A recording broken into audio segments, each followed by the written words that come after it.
Today was Sir Keir Starmer's worst day as Prime Minister. He's currently so toxic that polonium looks at him and runs away.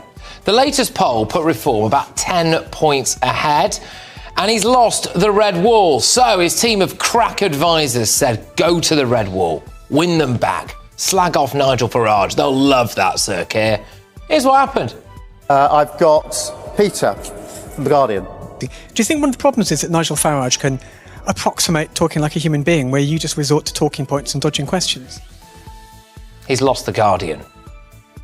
Reform UK say you're running scared of them, that you're sounding increasingly like them with some of the policies and announcements you've made recently. This is a speech that was very defensive, wasn't it? He's lost Sky News. Me go to Chris Hope. Chris Hope, GB News. Prime Minister Nigel Farage has 5 MPs. You've got 403. Are you panicking because Reform is so far ahead in the polls, it seems? Is he living rent-free in your brain? You went to a state school. Your dad worked in a factory. Your mum worked in the NHS. So why has a public school-educated former city trader got more in common with the red wall than you have? He's got Nigel Farage living rent-free in his head, and just in case he wasn't absolutely sure, he's being told how unpopular he is. The speed of the decline in your popularity is historically unprecedented. Isn't this speech today an admission that you have failed and Nigel Farage understands voters better than you? And now people are just pointing out to him that he's not actually delivered on anything that he said he would when he got elected. You went into the election promising to freeze national insurance and keep the two-child benefit cap. You've since raised national insurance on businesses, and now you're considering axing the cap. Isn't attacking Nigel Farage's economic credibility a bit rich? Yikes. And then, after all that, he has the temerity to say that he's more trustworthy than Nigel Farage. And that's the question you have to ask about Nigel Farage. Can you trust him? Can you trust him with your future? Can you trust him with your jobs? Can you trust him with your mortgages, your pensions, your bills? And he gave the answer on Tuesday. A resounding no. He set out economic plans that contained billions upon billions of completely unfunded spending. Precisely the sort of irresponsible splurge that sent your mortgage costs, your bills, and the cost of living. What just unfolded may rank as one of the most spectacular political implosions in modern British history. Keir Starmer, Prime Minister, former barrister, and self-styled strategist, stumbled into a moment that quickly spiraled into a full-blown disaster, the kind that leaves allies silent and critics energized. Every awkward second, every misstep, and every uncomfortable pause was captured in real time by Patrick Christys, who documented the chaos as it unfolded. But before we roll the footage of this unfolding meltdown, a quick reality check. Most of you watching haven't subscribed yet, and that small click makes a massive difference to keeping this channel alive. It costs nothing, takes a second, and helps power more coverage like this. So hit subscribe, turn on notifications, and let's dive straight into the storm. Pensioners, farmers, business owners, people who care about not giving away British sovereign territory, people who pay energy bills, the disabled, private school parents, just some of the people who might feel as though Sir Keir Starmer hasn't been entirely honest with them in his first 10 months as PM. And all he's got now is to try and say how working class he is. Like Nigel Farage, I know what it's like growing up in a cost of living crisis. I know what it's like when your family can't pay the bills, when you fear the postman and the bills that may be brought. Look, nothing screams being in touch with the public like delivering a series of speeches in secure, sterile locations surrounded by security. He can't go and meet working class people because this happens. That man is not allowed in my pub. Get out of my pub. Go on. Get out of my pub. Yeah. Today's absolute disaster confirmed one thing. Sir Keir Starmer is only about 10 months in, and he's already finished. Let's get the thoughts of my panel. We've got former Conservative MP Jane Stevenson, Tory peer Lord Bailey, and former Labour Party advisor Matthew Larzer. Jane, we'll start with you. That was pretty devastating, that, for Sir Keir Starmer, wasn't it, really? Getting mauled by every single member of the press. Yeah, but I'm not surprised. I mean, he was never popular. In the whole of the general election campaign, I met 2 people out of hundreds and hundreds of doors. There was no love for Labour in the Black Country, and it was all about that vote being split between Reform and Conservatives. So I don't know why Keir Starmer's particularly confused, but he's getting a bad reception. But he did look a little bit shell-shocked, I thought. Yeah, he did. Just to say as well, at 10 p.m, we are going to be hearing live from Nigel Farage. A couple of things. Apparently got a big policy announcement specifically aimed at the 18 to 30s. No, it's not a cruise in the Med. Oh, it might be. We don't know, do we? But apparently he's also got a couple of things to say about Sir Keir Starmer. But Sean, I'll bring you in on this. I mean, he is now in the Red Wall being ripped apart by everyone. Is it game over for him already? So I'm the opposite. I'm completely surprised that the press have turned on him. One of the features, I believe, of Starmer's premiership and before he was Prime Minister is that the press have been very, very gentle with him, very gentle.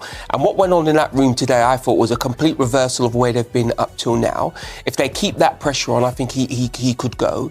The problem with having so many MPs is that they can form really big clumps and come after him, and with a 2-child benefit situation, I think he could be in trouble, and with the winter fuel, you've seen where it is. I think everybody now is hounding him, and he's learning what I tell everyone, it's not as easy. Picture the scene. Keir Starmer steps up to the podium, cameras locked in, journalists waiting, and what should have been a reset moment to project authority quickly turns into a credibility collapse.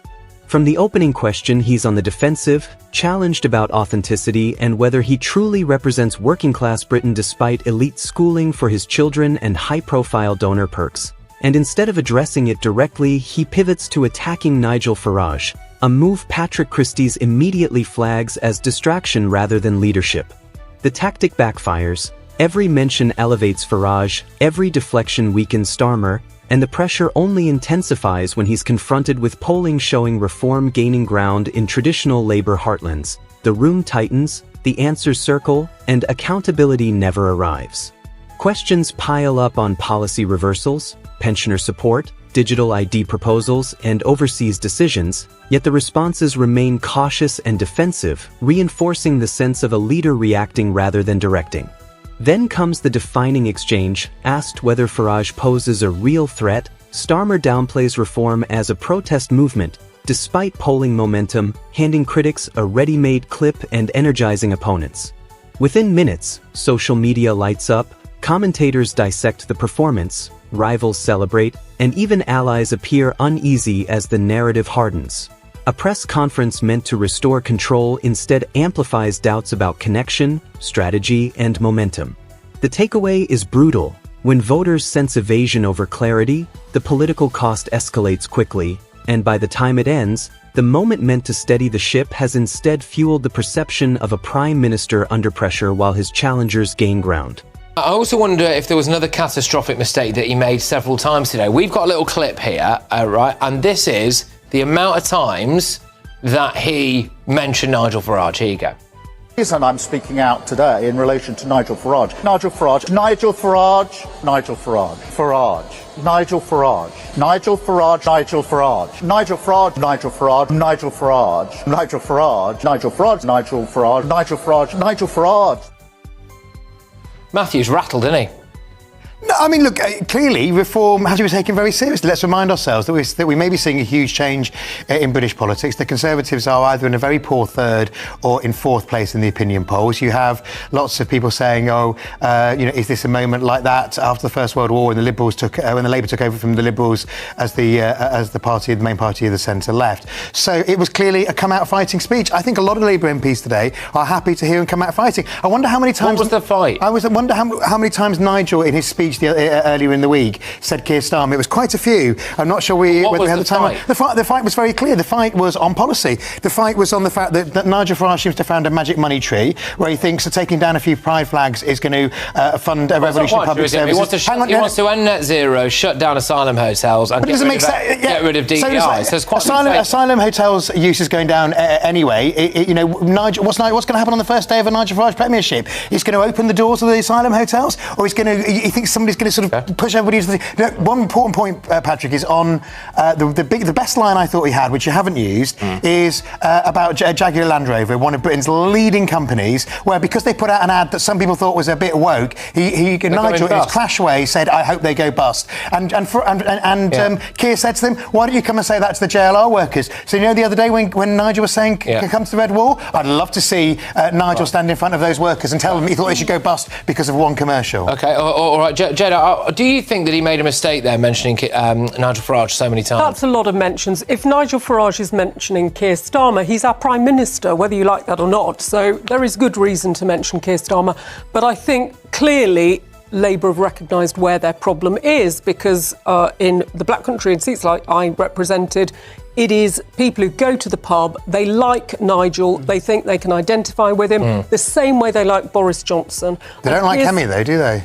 Well, they don't know Kemi yet, so I think she's got time to cut through a little bit. The stats say that in the Red Wall, they prefer Jeremy Corbyn's Kemi Badenoch. This is the figures. But Kemi, I tell you the difference with Kemi. Kemi hasn't and won't make the mistake that Keir Starmer's made. Kemi doesn't pretend to be one of them. Keir Starmer is. They don't want him. And what's interesting about Keir Starmer, he's not leaning into being the PM. He shouldn't refer to Nigel in that way. The comment that is Nigel living rent-free in his head, absolutely. But more importantly, also his advisors. His advisors should have said, you come out and dismantle Nigel, because Nigel will also find out it's not quite as simple as it looks. But don't make Nigel your equal, and that's exactly what he's done. I'll sit with you and I'll get your views on this, Matthew. But Keir Starmer's been making a virtue, in my view, wrongly, about how working class he is and how much he resonates with it and how much he understands the working class versus Nigel Farage, because the stupidest thing I've ever seen in my life. Nigel looks like your uncle. He's a geezer you bump into the pub. There's 50 million Nigels in this country. Exactly. If you got off of your chair now and walked down the pub, you'd find Nigel Farage. And the fact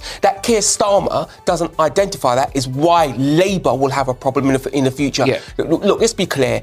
Up until now, reform has been a Tory problem. It's been a problem for the Tories, and now going to become a problem for Labour. I'll put that to you. I absolutely get that on paper, Keir Starmer is quotes unquote more working class than Nigel Farage. OK, fine. But I think he's done everything in his life to try and get away from them, hasn't he? Surrounded himself by multi-millionaire international lawyer types. He's got his £2 million pad in Islington or wherever else. I don't really think he's in broad... I mean, he doesn't look like the kind of guy that I think would like to go to a Wetherspoons, does he? I'm sure he does go to a Wetherspoons. Look, Nigel can pose with a pint outside a pub or all he likes. Nigel's a very pleasant chap. But on the other hand, he is a privately educated city trader. And Nigel doesn't live in a 2 up, 2 down in Hartlepool, however much you like to pretend he does. Again, look, what we've had... what's hilarious about this conversation is we have two Tories here, and the fact is the Tories are an utter and total irrelevance. No, I'm not changing the subject. Things are so bad for the Tory party, Sean, but he didn't... Do you know he didn't mention once? Kemi Badenoch. Because you know where she's in Ibiza? Irrelevant, and she'll be out of a job soon. Let me say two things. I'm told she's in Ibiza. Let me say two things to you. Firstly, Nigel Farage is more working class than Keir Starmer ever will be, because he's the type of working class person that working class people want to be. They're ambitious for themselves and their children. The idea that you have to be working class and poor is ridiculous. That working class people don't want to be poor. That's the first thing. And let's be very, very, very, very, very clear. Keir Starmer is nothing like the working classes, and they're aware of it. Neither's Nigel. I don't buy Keir Starmer's poor me, gas bills unpaid. He went to Junior Guildhall. I went to the Guildhall School of Music. He was a junior scholar there, playing 3 instruments, which is very unusual. Most kids, working class kids, do not play flute, violin and something. I think some working class kids do learn an instrument. No, they do, but they don't travel to London. I agree with you. I don't think it's healthy in politics to have a kind of pro-Lib male discussion. Kemi did, of course, once tell us that she knew what workers felt because she did 3 days in a McDonald's in Wimbledon, but that was an embarrassing... I'll put you, as former Labour Party advisor, right, would you have advised Sir Keir Starmer to go and go to a series of very sterile areas in the Red Wall and give a speech that relentlessly referenced Nigel Farage and then take an absolute self-inflicted battering from the press? Well, because it was a wholly political speech, it wasn't a policy speech. The press are always going to ask you tough questions because it's not like they're not an announcement they can question you on and say, you know, how many new schools, how many new hospitals is this? The truth of the matter is, he needs to come out fighting. The whole Labour Party needs to show up that Nigel is a con man. He hasn't. I thought it was much better, genuinely, and I'll be critical of him from time to time. I was rewatching the clips just before we came on air. I genuinely thought it was a much better, more relaxed and punchier performance than usual. 4 years from an election, why isn't he focusing on making the country better, not on Nigel Farage? He is, and he gives policy speeches most of the time. This is recess week, so this is the time to do a political speech. Ultimately, Matthew's correct. He does have to come out and fight Nigel, but not in the way he does. He today has made Nigel Farage more important than he was yesterday. The speech was terrible, the idea was terrible, and the execution was also terrible. Nigel would have been over the moon watching that being referred to. Well, he made Nigel his equal today, and he should not be doing that. Well, there we go. So, again, I will tell you, in fact, you can see it on your screens now if you are watching us on telly or online. At 10 p.m, we're expecting to hear live from Nigel Farage. What we've been told is that there is a policy announcement in there for 18 to 30-year-olds, a core demographic, increasingly a number of people who are, of course, going towards reform. So that'll be interesting. But I'm also reliably informed there'll be a couple of spicy lines about Sir Keir Starmer in there as well. So watch this space.